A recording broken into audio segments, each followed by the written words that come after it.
Every year since 1932, American government has openly printed, created, they do it digitally, electronically, but we call it printing for the sake of understanding, has printed about 10% of its annual budget every single year. And it's not doing this in secret. It just doesn't call it printing. They have an economic name for it. But every single year. So what happened in 1932? That's when President Roosevelt came into power. The country was, this was when they had the Great Recession, right? So he came on the back of the that. Great Depression. Yeah, that was what? The Great Recession, I think. Is it depression? The depression that time?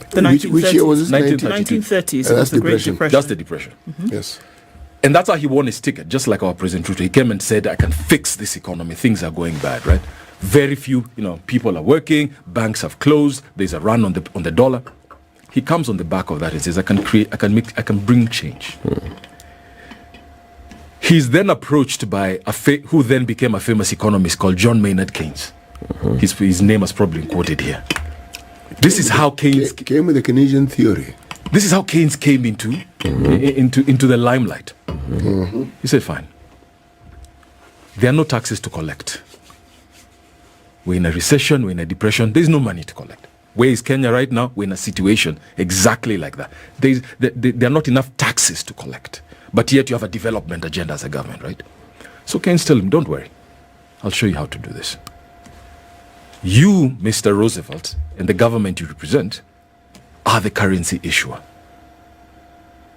We can generate enough money to catalyze the economy.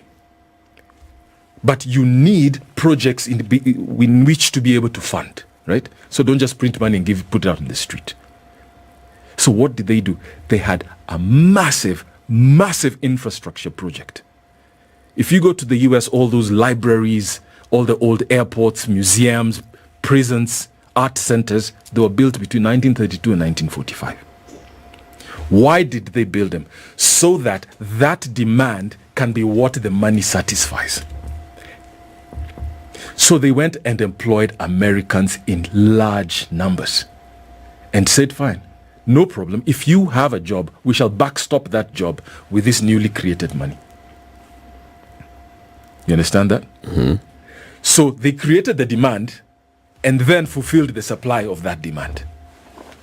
Every single year since 1932, that is what they did. America went from the Great Depression, and within 5 years, they were back to superpower status. In fact, they came out of it so quickly, they joined the World War and were the main catalyst for that World War being won. Essentially, what you're saying is that the government decided to be the big spender.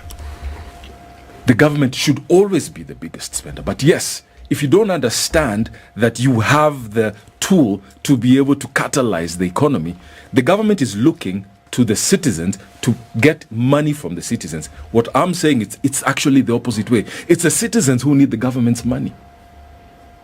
What is the government's money? It's the Kenya shilling. And it's the ability to create it in a structured manner that will not cause inflation.